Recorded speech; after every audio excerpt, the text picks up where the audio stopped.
Well, good afternoon, everybody, and thank you very much for coming along this afternoon. My name is Dr. Sally Picton, and I am the RIQAS Deputy Manager. And we're going to take a little look at how to interpret the RIQAS reports.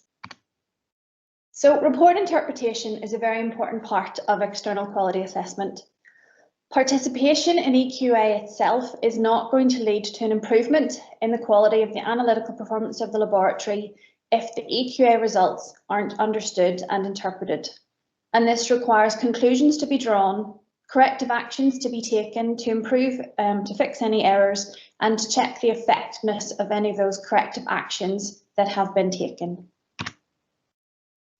So much of the value of an EQA programme is going to lie in the report that the laboratory receives. It needs to be comprehensive, provide the lab with valuable information on their performance, and be easy and quick to interpret. It's important that the data is simple to understand so laboratories can quickly identify tests that require performance improvement measures. So labs will be using EQA to monitor their performance and identify any problems which will help them to stimulate the improvement of their overall performance. And it is likely that during the course of participation in RIQAS that the lab will have you will have some performance issues and may require guidance on report interpretation. So today we're going to have a look at some of the aspects of the report and how you can use those to interpret your results, but also if you have further issues and aren't able to sort them out yourselves, we have a team of scientists here in the RIQAS department who will help with troubleshooting issues. So the RIQAS reports are presented in a user-friendly format with one page allocated per parameter, and there are 7 different sub-reports displayed on each of these analyte pages, and these provide the performance indicators and comparisons to allow easy interpretation of the results. So we're going to look at each of these 7 subsections of the report very briefly, just to give you the overview of all aspects of the report. So the first section is the text section, which contains all the statistical information.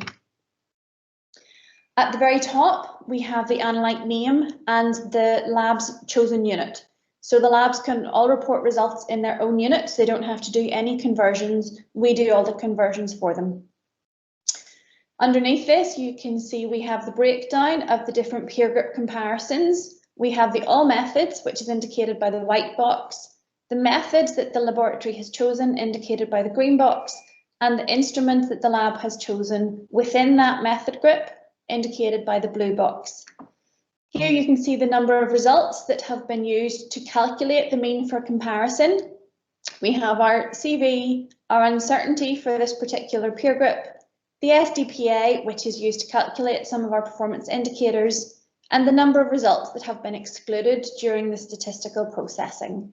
So in this instance, this lab is running the hexokinase method on a Roche-Cobas C311, and their 101 results were used to calculate this mean, and 10 results have been excluded during the statistical processing. Underneath this, we have the Your Results section. So this shows the results the lab has returned and shows the comparison value that they're being compared against. The lab's result is always indicated by the black triangle, and the mean for comparison is the same as in this section. So if the comparison is at the instrument level, as it is in this case, the little box is blue. If there were less than 5 results for your particular instrument, the comparison will move up to the method level, and the box here would be green instead of blue. So we can see quickly and clearly that the mean for comparison for this particular sample is the instrument mean. In the RIQAS reports, we have 3 performance indicators. We have the standard deviation index, the target score, and the percentage deviation. And each of these shows a different way of comparing the lab's result to the mean for comparison. So the FDI is calculated using the SDPA, the target score is calculated using the TDPA, and we'll look a little more at the statistics. And if anyone wants further information about statistics, we can provide that after the webinar is finished. For each of the performance indicators, that we have, we also show the running means of each of these, which is the average of the last 10 samples. So our RMSDI is the running mean standard deviation index, and that's the average of the SDIs for this and the 9 previous samples. And this allows labs to monitor their performance over a longer time period. The one thing to be careful of when using the running means is that the running mean SDI and the running mean percentage deviation can be both positive and negative values. And when you take an average of those positive and negative values will cancel each other out. So the performance in the running mean SDI and running mean percentage deviation may look slightly better than the actual performance is. So if you want to have a quick guide, if you always use the running mean target score, this will give you your best quick glance to see at your long-term performance. The target score is always a positive value, so it doesn't have this issue. We'll see the benefits of the running mean SDI and percentage deviation later on, but if you want a quick glance to see how your tests are performing over the long term, then the running mean target score is the best one to use. So underneath this, we have the acceptable limits and performance status section. So currently, we have actually removed biological variation values from the report because there has been some uncertainty as to the previous biological variation values and how they were calculated. So there are various different studies being done currently to try and evaluate new ways of calculating biological variation, but those are ongoing and are causing the variation to change week by week and month by month for different analytes in different matrices. So at the moment we have removed the biological variation, but if a decision is made on the best way to calculate those, then we'll add that back in again.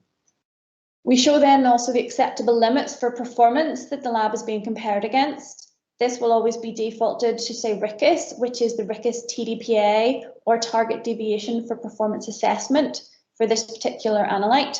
In this instance, it's 4.5%. And if there is any poor performance, so if you have failed on any of the performance indicators, then it's indicated here underneath. So you can see here we have our 3 performance indicators are all listed. The next section we have is the histogram section, and this provides a method and instrument comparison. So in the histogram, you can see the breakdown of all the results that have been returned for this sample. The colours here you can see match the colours in the text section right at the top. The white shows the all methods, the green shows the lab's particular chosen method, and the blue section shows the instrument the lab has chosen. So here you can see the Roche-Cobas is sitting nicely in the middle of this histogram. Again, across the bottom, you can see the concentrations of the results, and they're again shown in the laboratory's own unit. And the black triangle again represents where the laboratory's result sits within this peer group.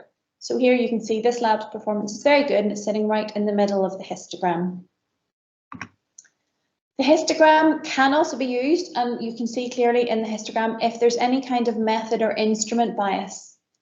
So in this example, you can see that both the method and the instrument have a positive bias when compared to the overall results returned. So in this instance, we would normally recommend that laboratories contact the supplier of their reagent to discuss possible issues and why the results are much higher than the overall results from other tests. The laboratory's comparison will be within this peer group, so the lab's performance will be okay if they fall within this, but it's just the fact that the entire instrument group has a bias. And this is then an area that would need to be referred back to the instrument or reagent manufacturer. At the bottom of the report, we have the multi-method statistics section, and this enables an assessment of the performance of each of the methods used for this particular test. So for any methods which have a peer group that have at least 2 results in them, they will appear in this particular table. And you can see then the mean CV and uncertainty for each of the different methods for which results have been returned. So the uncertainty is calculated for each method. We have to calculate it for each particular peer group, and the CV is just a standard CV. It's the calculated standard deviation divided by the mean for comparison times 100, which is just routine CV. So we have 4 charts down the right-hand side of the report. The first of these is the Levy-Jennings chart, which you will all be very used to in the laboratory setting because you would use these to monitor your IQC as well. So the chart displays the 20 samples. The current result is always displayed on the right-hand side of the report, and then the previous samples go back in a chronological order. The sample numbers are shown along the bottom, and along the top of the report you can see the mean for comparison for the previous samples. In front of the number you can see here there is a little I, and that indicates that the comparison has been at the instrument level. If there are less than 5 results in your instrument level, the comparison moves up to the method level, and instead of the little I, you would see an M appear here. So instead of this little I, you'll see an M, and I have an example of that to show you later on. So the Levy-Jennings chart covers a 3 SD limit, and there's shading to indicate the performance. So the white is the best, pink is okay, and anything in the red zone is deemed to be unacceptable performance. Acceptable performance is an SDI less than 2. So here you can see at -2 and +2, so anything that falls outside an SDI limit of 2 is going to be in the poor performance. So where we show the sample numbers along the bottom, there are other, you can see here that there are letters have replaced some of the numbers. So in this instance, the N indicates that no result was returned for this sample, and you can see there's no black dot on the report here to correspond with an SDI for that sample because there's no result. You can also here see a C, which shows that the lab have corrected the result. So maybe there was a transcription error and they've typed in the result incorrectly, maybe put a decimal point in the wrong place, and the lab can correct the result, and it shows along here as a C. There is also an R, I don't have an example here, but you can also have an R here, which would show that the results have been removed. And that can be done if the sample has been reconstituted incorrectly, or if the results for the wrong sample have been entered. And that means that your long-term performance and the performance on the end of cycle reports would not be affected by that mistake, because that's not an analytical mistake, it's a pre-analytical mistake, so we wouldn't want the performance of the labs to be affected by that. So you may also see an R along the bottom of the reports to show that the results for that sample for all parameters have been removed. Our second chart is the target scoring chart, and this provides a visualization of a laboratory's target scores. So again, we plot the last 20 target scores. The acceptable performance for the target score is a target score of greater than 50. So the target scores will range from 10 to 120. So at the top here, from 100 to 120, you can see is an excellent performance. 70 to 100 is good. 50 to 70 acceptable, and anything under 50 is deemed to be unacceptable performance. Again, the current sample is always on the right-hand side, and the previous samples are plotted in chronological order. And at the top of the chart, we state the target deviation for performance assessment for each parameter. The target deviation performance assessment is set using historical data and the homogeneity, stability, and shipping data that we get when we test each particular lot. And these are set to have poor performance for 10% of labs. So we believe that 90%, using that target value, 90% of labs will be able to meet that target value and therefore have an acceptable performance. And that value is reviewed each year and updated as necessary. I say it's because it's based on historical performance. So if the performance of the labs improved, the TDPA will get smaller, and labs should still be able to achieve that target value. There is a lot of statistical information on the RIQAS report, and there isn't really time to go into it today, but there is a brochure called the Evaluation of Performance, which is available. And if you require more information on the statistics used to calculate the reports, then please contact your local Randolph representative and they will be able to get you that file. And then if you have any questions, you can come back and ask any additional questions. So we have 2 percentage deviation charts. The first of these is the percentage deviation by sample chart, and this can help to identify trends and shifts in performance over time. So again, we plot the percentage deviation for the last 20 samples. The acceptable limits in this instance are set, they would default to the RIQAS TDPA value, but can also be set if there are different official criteria defined by governing bodies or country-specific requirements, such as CLIA, then these acceptable limits can be changed. So again, the chart is colour coordinated. Anything in the white section is deemed to be acceptable, and anything in the red sections is deemed to be unacceptable performance. And again, here you can see the TDPA here is 6.3. And if you look at the chart here, you can see the acceptable limit here is at 6.3. So anything within the white is acceptable, anything in the red is unacceptable. The one thing to be aware of with this chart is that this scale will change and will be different for each parameter. So the scale that is set at will depend on the target deviation for performance assessment for each parameter and also the lab's performance. So if you have a sample which has a poor performance and ends up with a much larger percentage deviation, adjust and you would find the limits will stay at the same level, but they will move further in on the chart so that the poorer performance can be shown on the chart. So always check the percentage deviation scale here because this will be different for each parameter on your report. So the results for each individual sample, the percentage deviations, are plotted by the black circle. You can see also there is a white circle, and the white circle indicates the running mean value. So this is your average over your last 10 samples and allows you to monitor trends over time. So this can be a good indication of your overall performance when all results are on the same side of the mean. So this is an indication of a potential systematic error. And here you can see, using the running mean, that the lab's performance is running at about -5%. So the lab can see clearly they have a 5% bias.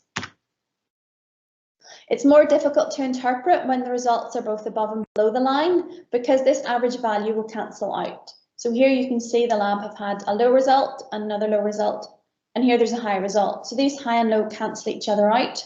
So the overall performance will appear better than these erroneous results would show.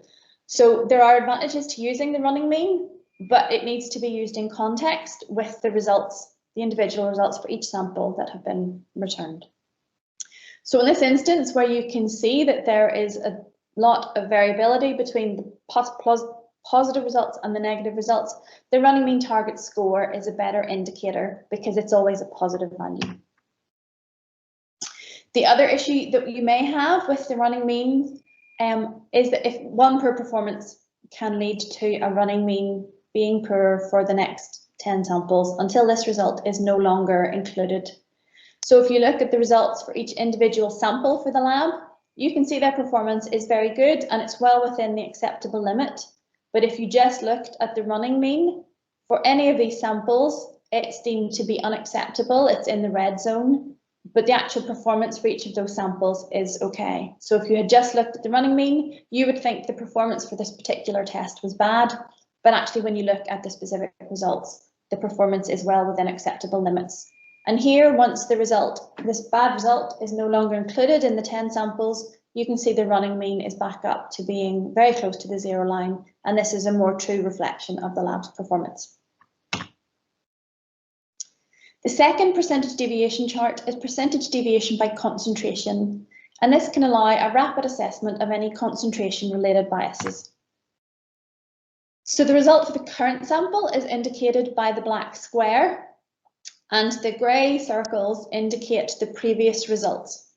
So this chart will only show results at the same comparison level. So if your comparison for this particular sample is at the instrument level, then this will show any other results that are at the instrument level comparison. If there are less than 5, or maybe there's only 6 or 7 instruments on the market, so the numbers who've joined the scheme aren't very high, the performance, depending on who returns, may vary between the instrument level and the method level until we have sufficient numbers of instrument users. In that case, You may not see all 20 results on this chart. It will only show the results at the same comparison level as the current sample. So in this example, you see the lab has a good performance at the high concentration. They're nice and close to the target line, but at the lower concentrations, you can see here you've got variability in the performance from plus 40% to minus 30%. So at this low concentration, the lab is not in control of this particular test. So as part of the EQA, you should be covering all the clinical decision levels. So we cover a higher range than you would cover with your internal controls. Usually you will only have 2 levels of internal control. Here in this instance, the lab may only be running 1 level at the higher level, and this level at the lower concentrations is not being monitored using internal quality controls, which may explain the varied performance in the EQA. Here in this instance, you can see that the lab's performance at the lower and the mid concentrations are fine, but at the higher concentrations, the lab now appear to have a positive bias. You can see here there is one result that is at a lower percentage deviation, but we would need to look historically and see when that falls. That could be 20 samples ago, and then this is the current performance, reflection of the current performance. So each chart can give you a lot of information, but each chart needs to be taken in context. So there's a lot of information on the reports as long as you know where to look. So hopefully by the end of today, you'll understand a lot more of the information that you can get from your RIQAS report. At the end of the report, we have the summary page. So this is an overall view of the results for each analyte that you're registered for, and it compares your result and the mean for comparison. We have our 3 performance indicators, our SDI, our percentage deviation, and our target score, and our 3 running means, so the average of the last 10 samples. Any poor performance is highlighted, so if there is a failure on any of the 3 performance indicators, it will be bold and underlined on this summary page. And if all 3 performance indicators fail, as you can see here, then the red triangle will appear on the report. So the triangle only appears when all 3 limits are exceeded. So if your standard deviation is greater than 2, your target score is less than 50, and the percentage deviation is greater than the acceptable limit of performance. So if you fail in all 3 reports, then you get the red triangle. So the summary page can be very handy as lab managers and lab supervisors and workers in the lab. You are very busy, we're aware of that. So the summary page will give you a fast, at-a-glance performance to see how you've performed for this sample. So you'll be able to see straight away any analytes that have the red triangle and therefore have failed on this current sample. And those are the analytes that you really need to look at more in depth immediately. You can see the performance for all your other tests as well, but this will allow you a quick assessment of any analytes that have failed performance and therefore the ones that should be investigated. So the 3 performance indicators that we have on RIQAS, we've already said, are the percentage deviation, the standard deviation index, and the target score. And each of these is the difference between your result and a target or an assigned value. So the percentage deviation is your bias relative to the mean. Your target score is your percentage deviation relative to a target deviation, the target deviation for performance assessment. And your SDI is your bias relative to the SDPA, or the standard deviation for performance assessment. So this is how each of these is calculated. So the SDI is your result minus the mean for comparison divided by the standard deviation for performance assessment. And then we use that percentage deviation to calculate the target score. Assessment. So we divide TDPA by percentage deviation, multiply by 3.16, take the log 10 of that and multiply by 100 to get the target score. So some people get very frustrated with logarithmic calculations, they don't like doing them. So the take-home message is this little box at the bottom. So if your percentage deviation for this particular sample is equal to the target deviation for performance assessment, your target score will equal 50, and that is the lowest acceptable target score. If your percentage deviation is greater than the target, so you have not met the criteria we have set, your target score is less than 50, and that is deemed to be poor performance. If, however, the percentage deviation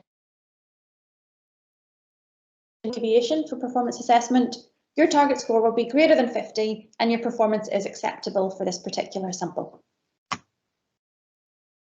So our limits, the SDI should be less than 2, target score should be greater than 50, and the percentage deviation should be less than the acceptable limits, the RIQAS TDPA, or if some other limit has been chosen, then that limit. So this is just to show you in the results section where each of these performance indicators lies. And here again on the summary page, you can see, so we have our 3 performance indicators listed here. Okay, so we're going to look at some examples of RIQAS reports and look at how we can interpret the information that is on each of these reports. So I've just received my RIQAS report. What's the first thing I should do? Well, I would say the first thing to do is turn to the summary page and have a look at that, because that will give you the overall view of your performance for all your parameters for this particular sample. So here we have an example of a summary page. And here you can see that there are a few parameters that we have an issue with, but this allows me to see all my parameters from albumin through to uric acid all on one page, so I can see quickly and clearly any issues that I've had for this particular sample. So which parameter or parameters have the worst performance? So when we want to look for our performance, our red triangle here indicates a problem, as we've just said. So when you fail all 3 performance indicators, you get a red triangle. So here for urea, you can see that the percentage deviation and the target score are both bold and underlined, but the SDI is just less than 2. So in this instance, there's no red triangle, but we can still see here on the summary page that there was an issue with this particular sample and the performance hasn't been very good. But I can see straight away using my red triangle that these 4 analytes are the ones that I need to look at and need to investigate what has happened with those. So I say we look for our red triangles and we look then to see our 3 performance indicators, and we can see these are all underlined where we have an issue, and that's what we need to investigate. So just to reiterate, your poor performance would be an SDI greater than 2, a target score less than 50, and a percentage deviation greater than the acceptable limit of performance. So if we actually flip it over now and have a look at the parameters that have performed best for the sample, we can see that too clearly on this summary page. So firstly, we'll look at our SDI. So here you can see the 2, I've highlighted the 2 lowest SDIs. For CK 0.05 and for potassium, we have an SDI of minus 0.03. So the better the SDI, the closer it is to 0. It doesn't matter if it's a positive value or a negative value, it's the closest one to 0. So in this example, potassium has the lowest SDI and therefore is the best performing parameter if we looked at the SDI. So if we look at the percentage deviation, again, we're looking here for the lowest value. And again, it doesn't matter if it's a positive or negative value, it's which one is closest to 0. So again, if we look at CK total and potassium, we can see these are the 2 lowest percentage deviations. And again, potassium has the lowest percentage deviation at minus 0.1. So our third performance target score. So if we look at this, we can see which of these analytes has the highest target score. So the range for target scores goes from 10 to 120. So 120 is the highest target score that you can get on a RIQAS report. And here you can see we have 3 analytes. We have bilirubin total, CK total and potassium that all have a target score of 120, which is the highest value that you could get. So again, this is just to highlight that on the summary page, you can see an overview of your performance for all your parameters, the good, the bad, Hopefully there are no ugly ones, but this allows you to very quickly see your overall performance for this sample. So which of these parameters shows the best long-term performance to date? So in order to look at long-term performance, we need to look at the running means, which is the average of the last 10 samples. So for the quick assessment, the easiest one, best one to look at is the running mean target score, as we've already discussed, because it's always a positive value and therefore is not affected by any differences between negative and positive values that we would see with the SDI and the percentage deviation. So if we look down our list of running mean target scores, you can all have a look along with me before I move on to the next slide. So hopefully you can see which parameter there has the highest running mean target score. It's alkaline phosphatase. Alkaline phosphatase has the best performance to date based on the running mean target score, which is 109. If, however, you look at the result for the current sample, the target score for this is only 64. So something has happened over time. The performance was better in the past, but for this current sample, the performance is not as good as it has been in the past. So again, this is something that labs should be aware of and would need to look at to see the reason for the drop off in their performance. Maybe there's a trend they can see developing for this parameter, but that's an area that we need to look at. When you can see that your historical performance has been that good and your result for your current sample is not that good, you need to investigate what has changed over the course of time. So this is another example of when you might have an issue if you just use the running mean percentage deviation. In this instance, you can see the running mean percentage deviation for the lab is 3.4%, but the percentage deviation of the current sample was 8.9%, and you can see that here in the red zone. But here you can see if you just look at the white line, the running mean is always falling nicely within the white levels, in the white limits. So if you just looked at the running mean performance, the performance appears to be good. But when you look at the individual results, you can see that they go from low to high, and there are some in the middle, but there are quite a few results that fall outside the acceptable limits. So the running mean percentage deviation and the running mean SDI can give you a good indication, but it needs to be taken in context. If you just look at it alone, the information may be slightly misrepresented based on the lab's erratic performance. So I'm going to show you another summary page just for a second, and you have a quick look at it and see if you can figure out what might be wrong with the sample. So when we get a summary page and there are so many red triangles, we're going to look at it and go, uh-oh, something bad has happened. So when you see this number of red triangles, we would normally assume that there's an issue, a sample-related issue. So we need to investigate what type of sample-related issue it might be. So we need to look at our different performance indicators and see if we can spot any trends or anything that stands out on the report.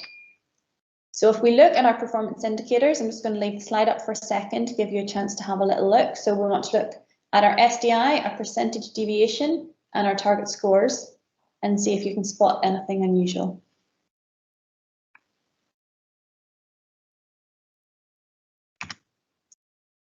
So if you look at the percentage deviation column, you can see that the values are all fairly similar. They're all minus values and they're all slightly low, about 10%, between 5 and 10%.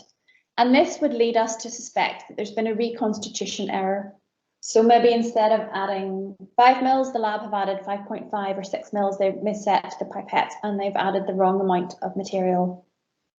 Occasionally also with things like specific proteins, which is a liquid sample, we do occasionally get labs who add additional liquid to the sample by accident because they're in the mindset of reconstituting their other controls. So they've added liquid into the already liquid controls. So in this instance, where the percentage deviations are very similar, this would lead us to suspect a reconstitution error. Okay, so at another report where something has gone wrong. So here again, you can see that almost all of the parameters are flagged with a red triangle.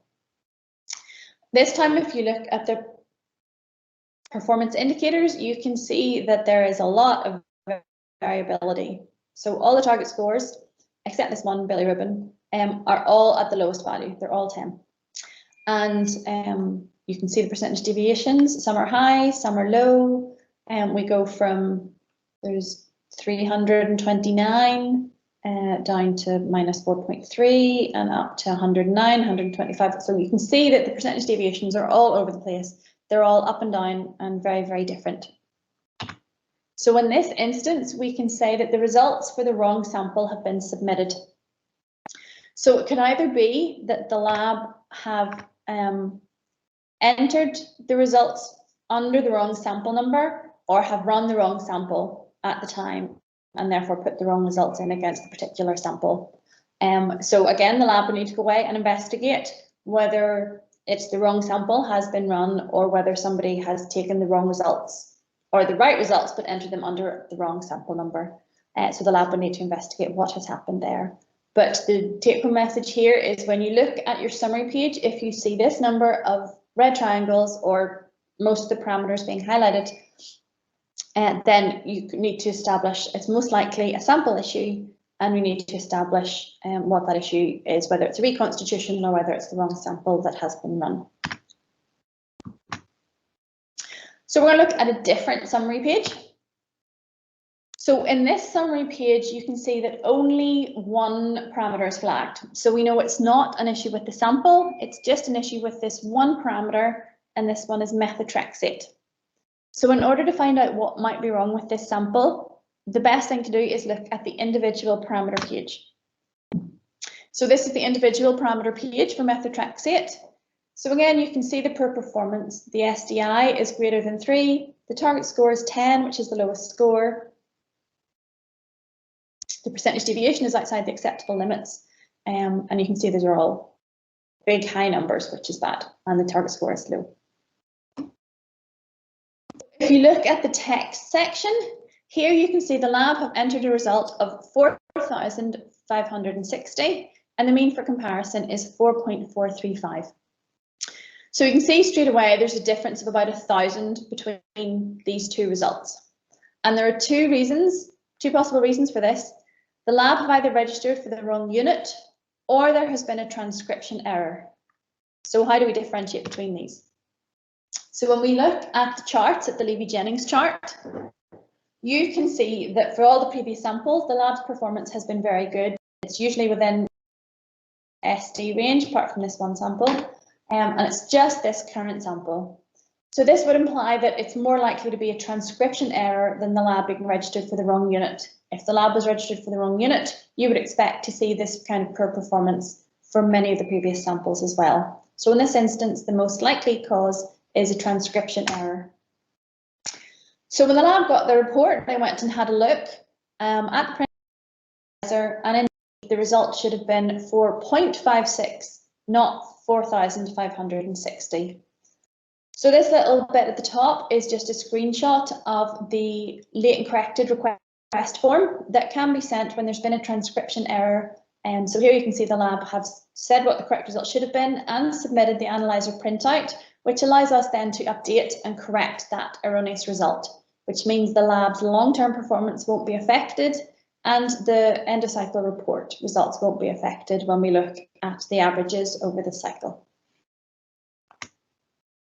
So this is just a picture of the form that can be filled in and be sent to us. This is available on RIQAS.net. When you log into RIQAS.net, you'll see that there is a section for downloading this particular form. So the top section is the laboratory information and the reason for the request that you're submitting. So you can either request to update your assay details, if you've reconstituted the sample in the wrong volume or incorrect sample reconstituted, that's the same. Sorry, so it's one for reconstitution error and one if you've submitted the wrong results. So we can get the results removed, which would be that R I talked about earlier on the charts. If there's been a transcription error, this is the section we would correct the result, but a new report won't be issued in these cases.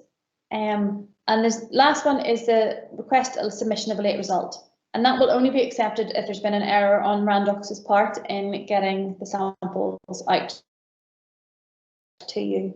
So generally, for reports, it will be these top 4 options that would be used. But if you're unsure about this, then you can get more information and say this form is available on RIQAS.net, so you can download it and have a look. And if there are any questions, then you can contact your Randox representative. So if we have a look at our next example, so this is just to highlight again the text and how these results are calculated. So the number in this N column, N stands for the number of results that are used to calculate the mean for comparison. So whenever we look at gross outliers and we remove gross outliers from the data set. So somebody who is in the wrong volume or in the wrong unit. So if that previous example, if the labs was in the wrong unit and when they submit that result of 4,000, that result will be excluded as a gross outlier value and therefore won't be used in the statistical calculations of the mean. So we remove our gross outliers and then we do statistical processing. So we use Chauvenet's criterion and then a 95th percentile to narrow the data and set these means for comparison. So during the gross outlier processing and the statistical processing, 121 results were removed and then 1,679 results were used to calculate the mean for comparison. For this lab's particular instrument, there are 5 results were returned and no results were excluded during the statistical processing. So here at the SDPA, you can see that there's a little A beside the value. So what does this little A represent? So this is taken from our standard. So RIQAS is an accredited scheme to ISO 17043, which is the accreditation for proficiency testing providers.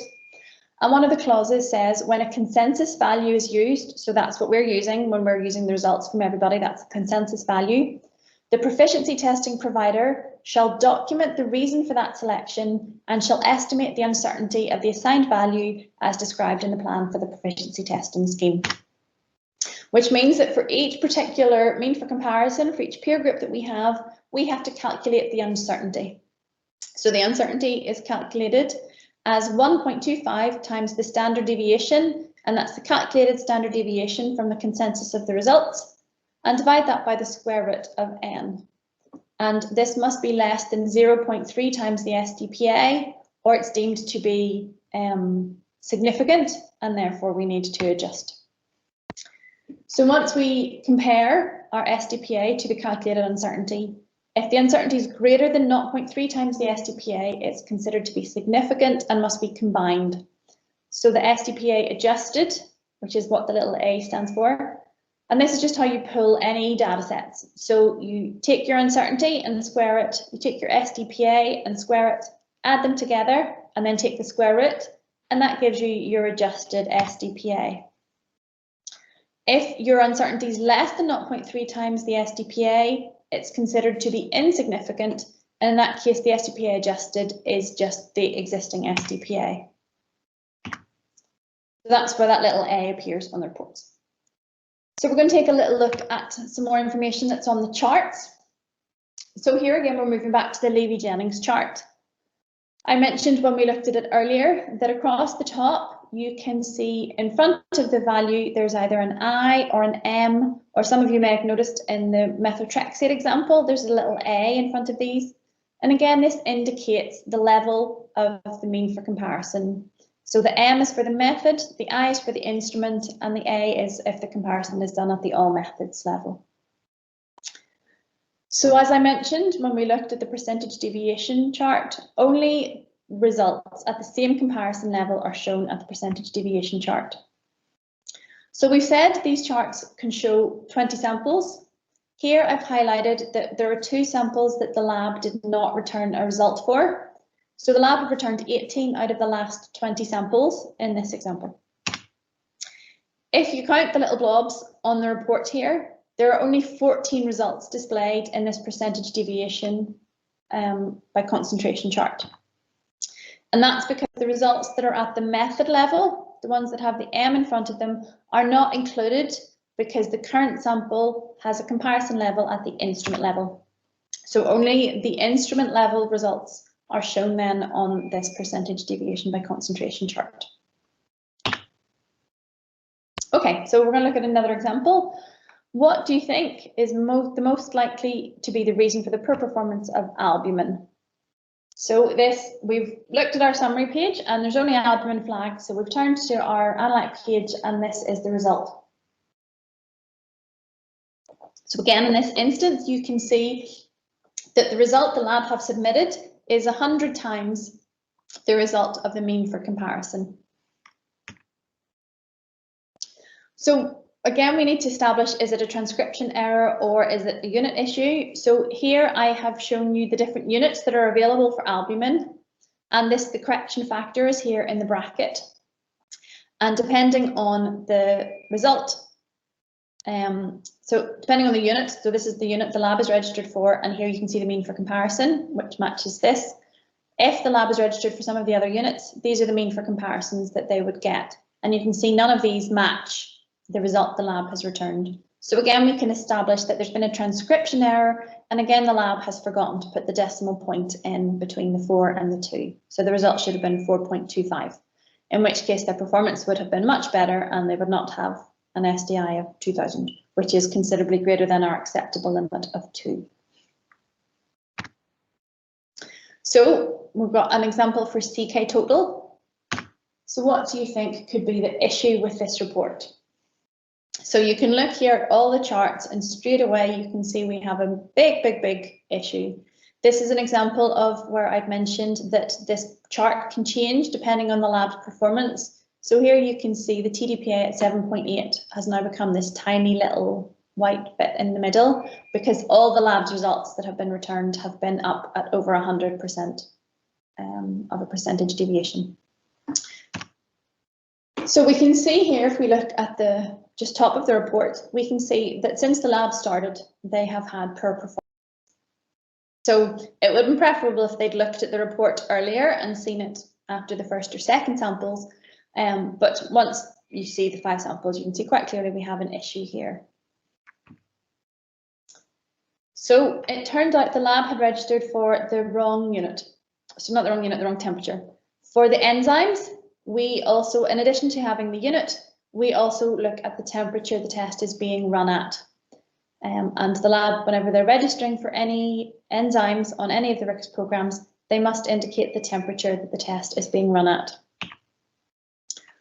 So within RIQAS, we mentioned earlier that labs register for their own particular unit. They don't have to do conversions to the SI unit. So we have the unit correction factors set for the different parameters and we convert the results ourselves, but we also do the same for the temperature. So in this instance, the lab had registered at 25. So you can see the correction factor here was 2.353. If you looked at their result, you can see that that is the difference between the mean for comparison and the lab's result. So when we changed the lab to having a temperature of 37 degrees, their performance then improved. So incorrect registration accounts for a very large percentage of RIQAS performance queries, and it's in everyone's interest to ensure that participants are registered in the correct method for the first time. So if you're changing your test or you're changing your instrument and you're then going to be using a new reagent and you're not sure what the method group should be, then it's better to contact the RIQAS department and get confirmation from them as to the correct assay details that you should be registering for. Because not only will registering for the wrong assay details affect your performance, it could also affect other labs' performances as well, and you wouldn't want that. So it's very important to make sure that labs are registered correctly whenever they join. So what should we do when we receive a report with poor performance?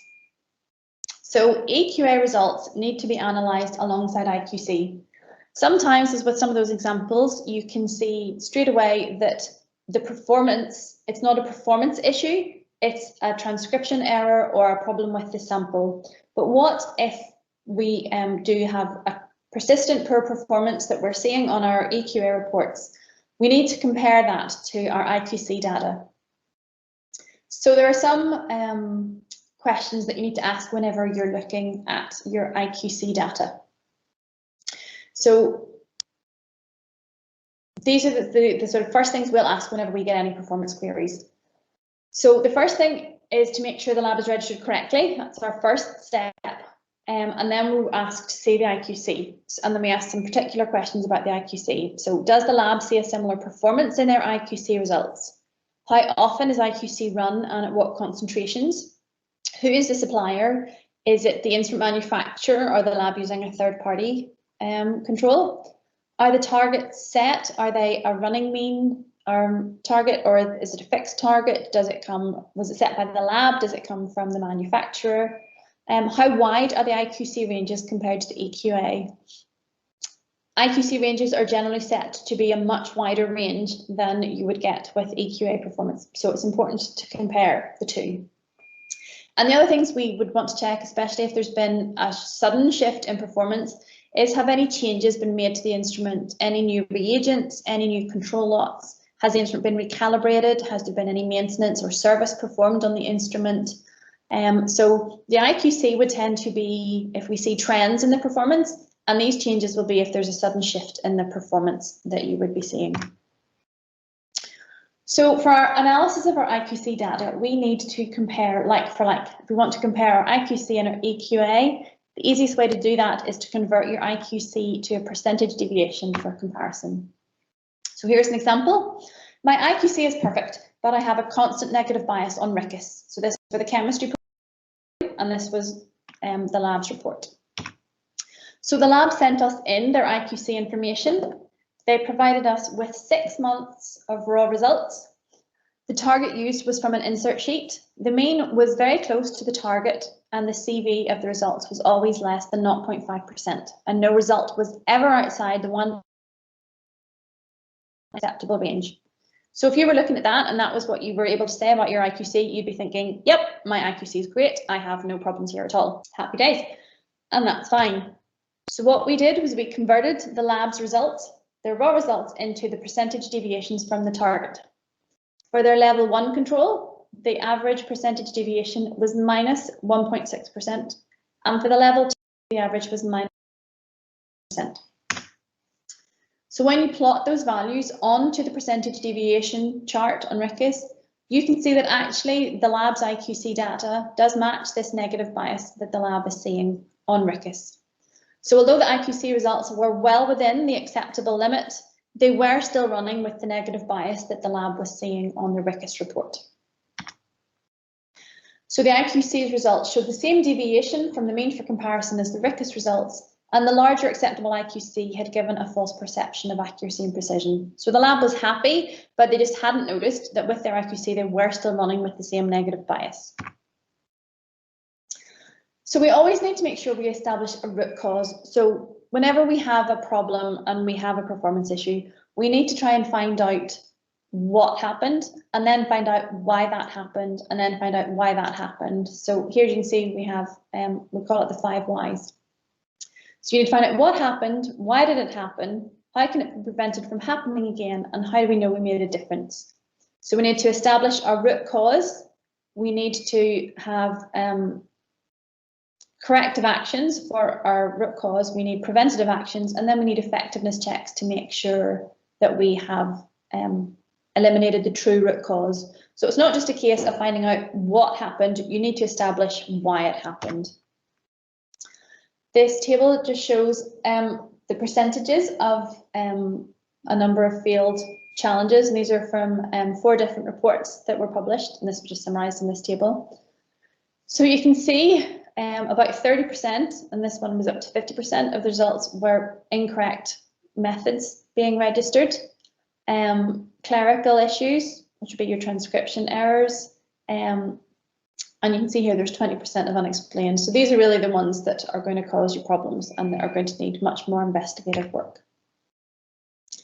So within the RIQAS brochure, there is a monitoring EQA performance guide, and this just gives you a little flow chart to help you try and establish what the issue might be. There's also a little checklist that can be very helpful in going through and checking that everything is as it should be. And if you may find as you go through that you can establish what the problem might be. So say those are both available in the RIQAS brochure, which is available on the RANDOX website, so it's easily accessible. And just to finish off, as I have about 2 minutes left, I have one final example for you. So we have one final report page, and here again you can see that bile acids is the only parameter that is flagged. So we want to look at the individual parameter page. So here we have our example for bile acids. So here you can see the lab's performance was okay. Everything was within the 2 USD. So they do have a positive bias. You can see it here. They do have a positive bias, but the results have all been within the acceptable limit. The black line on the report here indicates a change to the lab's assay details. And you can see that the sample after that change was made, then the lab has this poor performance. So first thing we want to look at is the lab registered with the correct assay details. So we checked with them, the assay details are correct. The black line indicating the change in the assay details was a change of reagent manufacturer, but the method was the same. So the peer groups of the method and the instrument stayed the same. The issue is just with the current sample. There is no issue with the previous samples. So we want to check the IQC. So the lab sent us the IQC data, and whenever they changed to this new reagent, they had seen a shift in their QC data as well. So they were running 3 levels, and you can see as the concentration levels increased, so did the change that they had seen in their IQC data. So it went up by 4%, 5%, and 15%. If you look at the mean for comparison for this particular sample, it was 104, which again is much higher than the level of QC running, but again is a level that needs to be run to cover the full clinical range and clinical decision levels. So what would your next course of action be? Where else might you look on the report to try and figure out what the issue might be? So if we look at our charts are usually easy for identifying issues. So again, the Levy-Jennings chart along the top shows the means for comparison. So here, if I make it a little bit larger for you to see, you can see the previous samples were all 48, 25, so they were much lower, and this current sample was 104, so again, it was a much higher level sample. If we look at the percentage deviation by concentration chart, again, we can see our normal levels, and we can see that this is a much higher level sample. And again, we have a much higher percentage deviation for this current sample. So you may have noticed in the histogram that there is a bimodal split here in the results from the instrument. So the lab had been recommended by Beckman to change to using the Sentinel reagents. So we contacted all these labs and some of these to confirm, and all the labs in this little higher group were all using Sentinel reagents and all been asked by Beckman to move to the Sentinel reagent group. So we then went back to contact Beckman and to see why there was a difference in their old kit and then the new kit that they were recommending. So we did some work with Beckman and were able to resolve it, and the Sentinel people got a new method group set up for them, which helped them to improve their performance. Thank you very much for your attention this afternoon.